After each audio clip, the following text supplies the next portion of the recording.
ओम शांति 28/9/2024 प्रातः मुरली। ओम शांति। बाप दादा मधुबन। बाबा आज कह रहे हैं, मीठे बच्चे, जब तुम नंबरवार सतो प्रधान बनेंगे तब ये नेचुरल कैलामिटीज़ व विनाश का फोर्स बढ़ेगा और ये पुरानी दुनिया समाप्त होगी। मीठे बच्चे, जब तुम नंबरवार सतोप्रधान बनेंगे तब ये नेचुरल कैलामिटीज़ व विनाश का फोर्स बढ़ेगा और ये पुरानी दुनिया समाप्त होगी। प्रश्न, कौन सा पुरुषार्थ करने वालों को बाप का पूरा वर्षा प्राप्त होता है? उत्तर, पूरा वर्षा लेना है तो पहले बाप को अपना वारिस बनाओ, अर्थात जो कुछ तुम्हारे पास है वो सब बाप पर बलिहार करो। बाप को अपना बच्चा बना लो तो पूरे वर्षे के अधिकारी बन जाएंगे। संपूर्ण पवित्र बनो तब पूरा वर्षा मिलेगा। संपूर्ण पवित्र नहीं तो मोचरा खाकर थोड़ी सी मानी रोटी मिले जाएगी। ओम शांति। बच्चों को सिर्फ एक की याद में नहीं बैठना है, 3 की याद में बैठना है। भल एक ही है, परंतु तुम जानते हो वो बाप भी है, शिक्षक भी है, सदगुरु भी है। हम सबको वापस ले जाने आए हैं। ये नई बात तुम ही समझते हो। बच्चे जानते हैं वो जो भक्ति सिखाते हैं, शास्त्र सुनाते हैं, वो सब है मनुष्य। इनको तो मनुष्य नहीं कहेंगे ना। ये तो है निराकार। निराकार आत्मा को बैठ पढ़ाते हैं। आत्मा शरीर द्वारा सुनती है। ये ज्ञान बुद्धि में होना चाहिए। अभी तुम बेहद के बाप की याद में बैठे हो। बेहद के बाप ने कहा है, रूहानी बच्चों, मुझे याद करो तो पाप कट जाए। यहाँ शास्त्र आदि की कोई बात नहीं। जानते हो बाप हमको राजयोग सिखला रहे हैं। कितना भारी टीचर है। ऊंचते ऊंच तो पद भी ऊंचते ऊंच प्राप्त कराते हैं। जब तुम सतोप्रधान बन जाएंगे तब नंबरवार पुरुषार्थ अनुसार तब फिर लड़ाई होगी, नेचुरल कैलेमिटीज भी होगी। याद भी ज़रूर करना है। बुद्धि में सारा ज्ञान भी होना चाहिए। सिर्फ एक ही बार पुरुषोत्तम संगम युग पर बाप आकर समझाते हैं, नई दुनिया के लिए। छोटे बच्चे भी बाप को याद करते हैं। तुम तो समझदार हो, जानते हो बाप को याद करने से विकर्ण विनाश होंगे और बाप से ऊंच पद पाएंगे। ये भी जानते हो इन लक्ष्मी नारायण ने नई दुनिया में जो पद पाया है वो शिव बाबा से ही पाया है। ये लक्ष्मी नारायण ही फिर 84 का चक्र लगाकर अभी ब्रह्मा सरस्वती बने हैं। यही फिर लक्ष्मी नारायण बनेंगे। अभी पुरुषार्थ कर रहे हैं। सृष्टि के आदि मध्य अंत का तुमको ज्ञान है। अब तुम अंधश्रद्धा से देवताओं के आगे माथा नहीं झुकाएंगे। देवताओं के आगे मनुष्य जाकर अपने को पतित सिद्ध करते हैं। कहते हैं आप सर्वगुण संपन्न हो, हम पापी विकारी है, कोई गुण नहीं है। तुम जिनकी महिमा गाते थे अभी तुम स्वयं बन रहे हो। कहते हैं बाबा ये शास्त्र आदि कब से पढ़ना शुरू हुआ? बाप कहते हैं जब से रावण राज्य शुरू हुआ है। ये सब है भक्ति मार्ग की सामग्री। तुम जब यहाँ बैठते हो तो बुद्धि में सारा ज्ञान धारण होना चाहिए। ये संस्कार आत्मा ले जाएगी। भक्ति के संस्कार नहीं जाने हैं।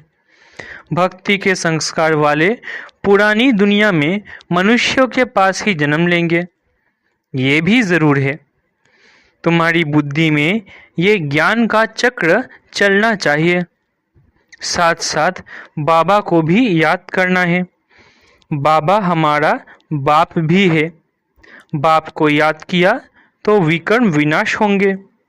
बाप हमारा टीचर भी है तो पढ़ाई बुद्धि में आएगी और सृष्टि चक्र का ज्ञान बुद्धि में है, जिससे तुम चक्रवर्ती राजा बनेंगे। याद की यात्रा चल रही है।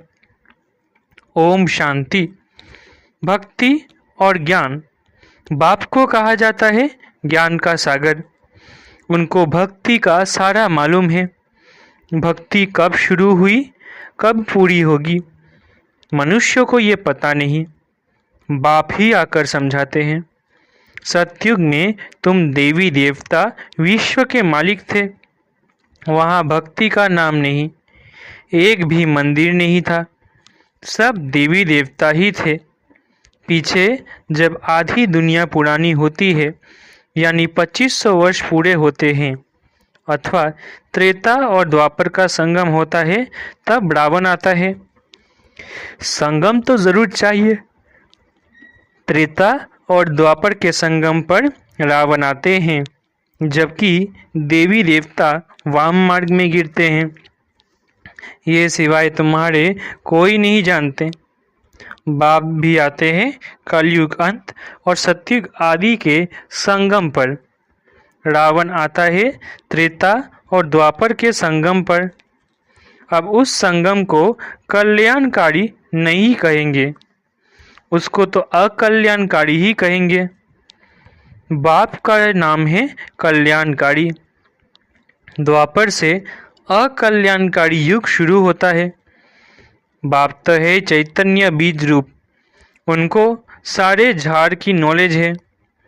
वो बीज भी अगर चैतन्य हो तो समझावे, मेरे से ये झाड़ ऐसे निकलता है, परंतु जड़ होने कारण बता नहीं सकता। हम समझ सकते हैं कि बीज डालने से पहले झाड़ छोटा सा निकलता है, फिर बड़ा हो फल देना शुरू करता है, परंतु चैतन्य ही सब कुछ बता सकते हैं। दुनिया में तो आजकल मनुष्य क्या क्या करते रहते हैं, इन्वेंशन निकालते रहते हैं, चंद्रमा में जाने की कोशिश करते हैं। ये सब बातें अभी तुम सुन रहे हो। चंद्रमा तरफ कितना ऊंचा लाखों माइल्स तक चले जाते हैं। जांच करने के लिए ही देखो चंद्रमा क्या चीज़ है। समुद्र में कितना दूर तक जाते हैं, जांच करते हैं, परंतु अंत पा नहीं सकते। पानी ही पानी है। एरोप्लेन में ऊपर जाते हैं, उन्हों को पेट्रोल इतना डालना है जो फिर वापस भी आ सके। आकाश बेहद है ना, सागर भी बेहद है। जैसे ये बेहद का ज्ञान सागर है, वो है पानी का बेहद का, वो है पानी का बेहद का सागर। आकाश तत्व भी बेहद है, धरती भी बेहद है। चलते जाओ, सागर के नीचे फिर धरती है। पहाड़ी किस पर खड़ी है? धरती पर। फिर धरती को खोदते हैं तो पहाड़ निकल आता है। उसके नीचे फिर पानी भी निकल आता है। सागर भी धरनी पर है, उसका कोई अंत नहीं पा सकते हैं कि कहाँ तक पानी है, कहाँ तक धरती है। परमपिता परमात्मा जो बेहद का बाप है, उनके लिए बेअंत नहीं कहेंगे। मनुष्य भल कहते हैं ईश्वर बेअंत है, माया भी बेअंत है, परंतु तुम समझते हो ईश्वर तो बेअंत हो नहीं सकता। बाकी ये आकाश बेअंत है, ये 5 तत्व है। आकाश, वायु, ये 5 तत्व तमो प्रधान बन जाते हैं। आत्मा भी तमो प्रधान बनती है, फिर बाप आकर सतो प्रधान बनाते हैं। कितनी छोटी आत्मा है, 84 जन्म भोगती है। ये चक्र फिरता ही रहता है। ये अनादि नाटक है, इनका अंत नहीं होता। ये परंपरा से चला आता है। कब से शुरू हुआ ये कहें तो फिर अंत भी हो। बाकी ये बात समझानी है, कब से नई दुनिया शुरू होती है, फिर पुरानी होती है। ये 5000 वर्ष का चक्र है जो फिरता ही रहता है। अभी तुम जानते हो, बाकी उन्होंने तो गपोड़ा लगा दिया है। शास्त्रों में लिखा है कि सतयुग की आयु इतने लाखों वर्ष है। तो मनुष्य सुनते सुनते उनको ही सच समझ लेते हैं। ये पता नहीं पड़ता भगवान कब आकर अपना परिचय देंगे। न जानने के कारण कह देते हैं कलयुग की आयु 40,000 वर्ष अभी पड़ी है। जब तक तुम न समझाओ, अभी तुम निमित्त हो समझाने के लिए कि कल्प 5,000 वर्ष का है, न कि लाखों वर्ष का। भक्ति मार्ग की कितनी सामग्री है। मनुष्यों को पैसा होता है तो फिर खर्चा करते हैं। बाप कहते हैं मैं तुमको कितने पैसे देकर जाता हूँ। बेहद का बाप तो ज़रूर बेहद का वर्षा देंगे। इससे सुख भी मिलता है, आयु भी बड़ी होती है। बाप बच्चों को कहते हैं मेरे लाडले बच्चों, आयुष्मान भव। वहाँ तुम्हारी आयु 150 वर्ष रहती है, कभी काल नहीं खा सकता। बाप वर देते हैं, तुमको आयुष्मान बनाते हैं, तुम अमर बनेंगे। वहाँ कभी अकाले मृत्यु नहीं होगी। वहाँ तुम बहुत सुखी रहते हो, इसलिए कहा जाता है सुख धाम। आयु भी बड़ी होती है, धन भी बहुत मिलती है, सुखी भी बहुत रहते हैं, कंगाल से सिरताज बन जाते हैं। तुम्हारी बुद्धि में है, बाप आते हैं देवी देवता धर्म की स्थापना करने। वह तो जरूर छोटा झाड़ होगा। वहाँ है ही एक धर्म, एक राज्य, एक भाषा। उसको ही कहा जाता है विश्व में शांति। सारे विश्व में हम ही पाठधारी है। ये दुनिया नहीं जानती। अगर जानती हो तो बताएं कब से पाठ बजाते आए हैं। अभी तुम बच्चों को बाप समझा रहे हैं। गीत में भी है ना, बाबा से जो मिलता है सो और कोई से नहीं मिलता। सारी पृथ्वी आसमान सारी विश्व की राजधानी दे देते हैं। ये लक्ष्मी नारायण विश्व के मालिक थे। फिर बाद में जो राजा आते हैं वो भारत के थे। गायन भी है जो बाबा देते हैं, वो और कोई दे न सके। बाप ही आकर प्राप्ति कराते हैं। तो ये सारा ज्ञान बुद्धि में रहना चाहिए जो कोई को भी समझा सको। इतना समझने का है। अब समझा कौन सकते हैं जो बंधन मुक्त हो। बाप के पास जब कोई आते हैं तो बाबा पूछते हैं कितने बच्चे हैं, तो कहते 5 बच्चे अपने हैं और छठा बच्चा शिव बाबा है। तो ज़रूर सबसे बड़ा बच्चा ठहरा ना। शिव बाबा के बन गए तो फिर शिव बाबा अपना बच्चा बनाए विश्व का मालिक बना देते हैं। बच्चे वारिस हो जाते हैं। ये लक्ष्मी नारायण शिव बाबा के पूरे वारिस है। आगे जन्म में शिव बाबा को सब कुछ दे दिया तो वर्षा ज़रूर बच्चों को मिलना चाहिए। बाबा ने कहा मुझे वारिस बनाओ, फिर दूसरा कोई नहीं। कहते बाबा ये सब कुछ आपका है, आपका फिर हमारा है। आप हमको सारे विश्व की बादशाही का वर्षा देते हो, क्योंकि तुमको जो कुछ था वो दे दिया। ड्रामा में नूंद है ना, अर्जुन को विनाश भी दिखाया तो चतुर्भुज भी दिखाया। अर्जुन कोई और तो नहीं है, इनको साक्षात्कार हुआ। देखो राजाई मिलती है तो क्यों ना शिव बाबा को वारिस बनाऊं, वो फिर हमको वारिस बनाते हैं। ये सौदा तो बहुत अच्छा है। कभी कोई से कुछ पूछा नहीं जे, गुप्त सब कुछ दिया। इसको कहा जाता है गुप्त दान। किसको क्या पता इन्हों को क्या हो गया, किन्होंने समझा इनको वैराग्य आया, शायद सन्यासी बन गया। तो ये बच्चियां भी कहती हैं 5 बच्चे तो अपने हैं, बाकी एक बच्चा हम इनको बनाएंगे। इसने भी सब कुछ बाबा के आगे रख दिया जिससे बहुतों की सर्विस हो। बाबा को देख सबको ख्याल आया, सब घर बार छोड़ भाग आए। वहां से ही हंगामा शुरू हुआ। घर बार छोड़ने की उन्होंने हिम्मत दिखाई।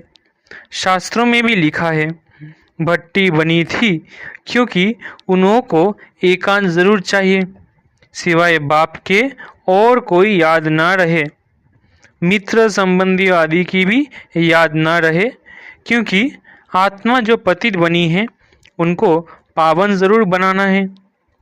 बाप कहते हैं गृहस्थ व्यवहार में रहते पवित्र बनो। इस पर ही मुसीबत आती है। कहते थे ये स्त्री पुरुष के बीच में झगड़ा डालने वाला ज्ञान है, क्योंकि एक पवित्र बने दूसरा न बने तो मारा मारी चल पड़े। इन सब ने मार खाई है क्योंकि अचानक नई बात हुई ना।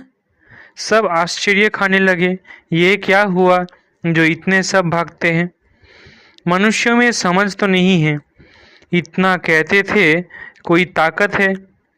ऐसा तो कभी हुआ नहीं जो अपना घर बार छोड़ भागे। ड्रामा में ये सब चरित्र शिव बाबा के हैं।